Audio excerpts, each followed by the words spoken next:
안녕하세요. 반려동물과 반려인이 어떻게 하면 행복하게 살아갈 수 있는지를 연구하는 동물응용과학자 김용석 교수입니다.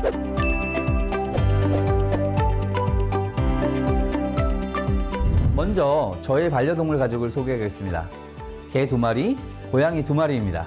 입양 순서와 사연이 각기 다릅니다. 첫 번째 입양은 11년 전에 골든 리트리버를 전문 브리더로부터 입양했고요. 두 번째는 8년 전 참고양이를 지인으로부터 입양했습니다. 세 번째는 8년 전 동물을 보호하고 구조하는 단체에서 입양했습니다. 네 번째는 작년에 길에서 고양이를 구조해서 입양했습니다. 그 중에 나이로는 K차남인 푸들 앙리를 입양하게 된 사연으로 문을 열겠습니다.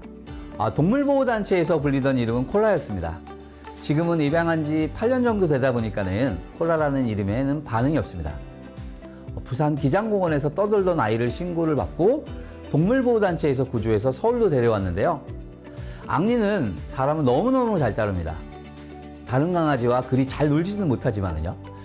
그런데 앙리의 몸무게가 현재는 10kg인데요. 많이 나가죠. 역시 8년 전에도 푸들치고는 좀 큰 편이라 입양을 못 가고 있었습니다.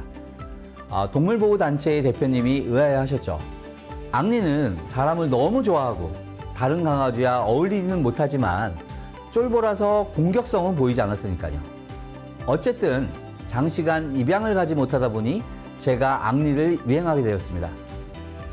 그리고 8년째 저희 집에서 쭉 잘 지내고 있습니다.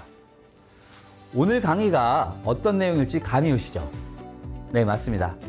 오늘은 반려견 입양, 그리고 유기견 입양까지 더불어서 말씀드리도록 하겠습니다. 국내의 반려견 입양 경로에 대한 연구 사례 2021년도 연구인데요. 145마리를 대상으로 한 연구에서 동물보호시설에서 입양한 경우는 전체 중 28마리였습니다. 제일 많은 곳은 친구 또는 지인으로부터 입양 51마리였고요. 그 다음이 펫숍 34마리였습니다. 전문 브리더는 13마리였습니다. 영국과 미국의 사례를 보면 전문 브리더와 동물 보호시설에서의 입양이 90%에 가깝고 펫숍이 10% 미만이라는 연구 결과가 있습니다. 어디서 입양했느냐는 굉장히 중요한 부분입니다.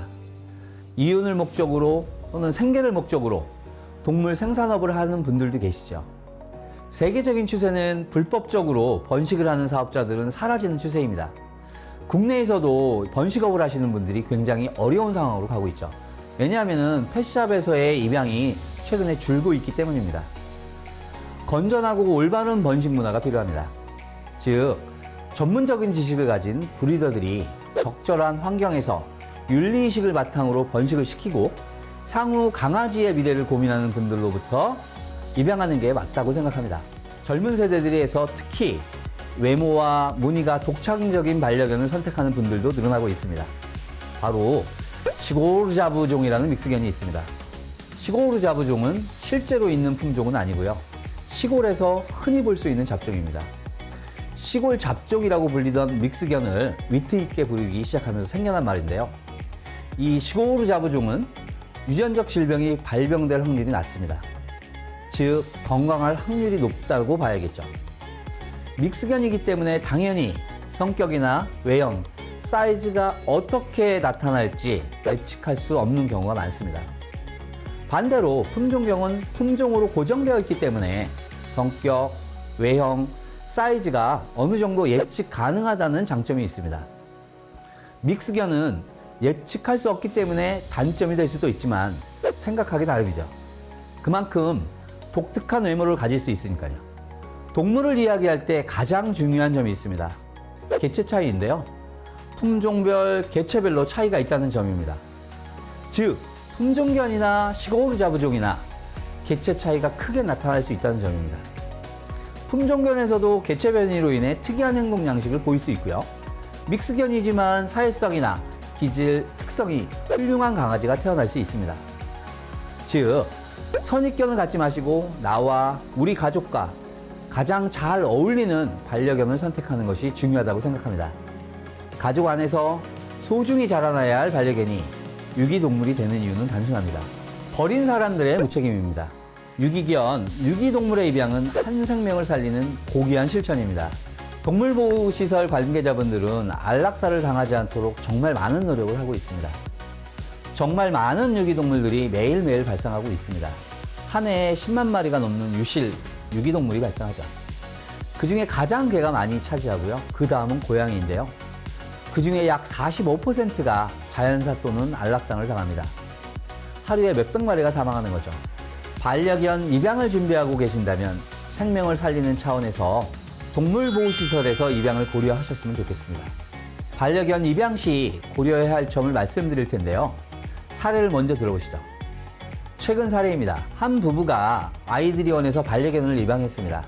그런데 반려견 입양 후 아이들이 기침, 천식을 심하게 해서 병원을 찾아갔는데요. 아이들의 증상은 강아지 알러지라고 합니다. 이럴 때 부모님은 어떻게 해야 할까요?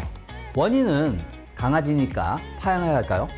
잘못된 만남이니 파양을 하든지 참고 살든지 해야 하는데 파양을 하자니 아이들이 절대 파양을 안 된다고 하고요.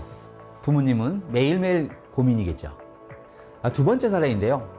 사실 연인 간의 선물로 반려동물을 하는 경우가 있습니다. 근데 좋을 때는 물론 괜찮지만은 나중에 헤어지는 경우가 되면은 누가 키울지 고민도 해야죠. 순간에 와우, 예뻐라는 감정으로 입양하게 되면 후회할 수 있습니다. 입양 시 고려해야 할 부분이 있습니다. 가족 구성원 모두의 동의가 필요합니다. 알레르기 검사도 해야 하고요. 향후 일어날 가능성에 대해 미리 공부해야 합니다. 개는 산책이 필요하고 문제 행동도 보일 수 있습니다. 당연히 비용 부분도 고려해야 합니다. 병원비, 간식비, 사료비, 애견 놀이터 가는 비, 호텔비, 다양한 비용들이 사용될 수밖에 없고요. 미리 공부해야 하는 부분은 최소한의 동물에 대한 지식이겠죠. 개의 형태학적 특징, 행동학적 특징이 있습니다. 이러한 특징이 정상적인 경우도 있고요. 아닌 경우도 있을 수 있습니다. 그래서 개라는 동물에 대해 알아야 하고요. 특히 개는 매우 활동적이죠. 그 활동성을 충족시킬 방법도 찾아야 합니다.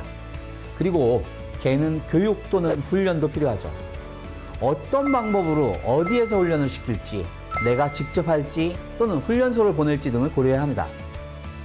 유기견을 입양한다면 지켜줘야 할 점이 있습니다. 불쌍하다고 먼저 다가가 주지 마시고요. 그냥 밥 주고 산책시켜주고 기다려주시면 됩니다. 강아지의 불안한 마음이 편안한 마음으로 바뀔 때까지 기다려주세요. 그러면 강아지가 다가올 겁니다. 다가왔다면 편안하다고 느끼는 거고요. 그리고 다가왔다고 해서 너무 흥분하지 않도록 예를 들면은 와! 박수 치거나 너무 오버해서 강아지를 만져주거나 하게 되면 강아지가 흥분할 수 있습니다. 그리고 이럴 때는 그냥 부드럽게 터치해 주시면 됩니다. 저는 강아지와 보호자분이 친해지는 시간을 최소 3, 4주 정도 생각하시라고 말씀드리고 있습니다. 저의 경우를 말씀드리면은 제가 둘째 앙리를 데려왔을 때 저희 가족 모든 구성원들에게 저희 아내나 저희 장모님이나 저희 조카들에게 말을 했는데요. 앙리가 다가올 때까지 먼저 다가가서 만져주지 마라. 먼저 아는 척하지 마라. 우리 앙리가 다가올 때까지 옆에 오면은 그때 앙리 왔구나 라고 그때 만져주라고 제가 전달을 했습니다. 그래서 우리 앙리의 경우에는 굉장히 좀 빨리 적응한 케이스죠.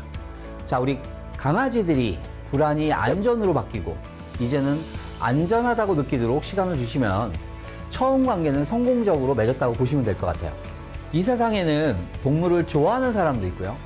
좋아하지 않는 사람도 있습니다. 좋아하지 않는 것도 선택이고 취향이고 존중받아야 합니다. 하지만 동물을 가벼이 여기고 학대하고 버리는 행위는 비난받을 행동이라고 생각합니다. 많은 분들이 지금도 유기견, 유기동물을 위해 정말 투사와 같이 구조하고 입양 보내려고 노력하고 있습니다. 주위에 열심히 구조활동하는 분들에게 따뜻한 응원의 메시지 부탁드리며 다음 시간 더욱 유익한 강의로 찾아오겠습니다. 감사합니다.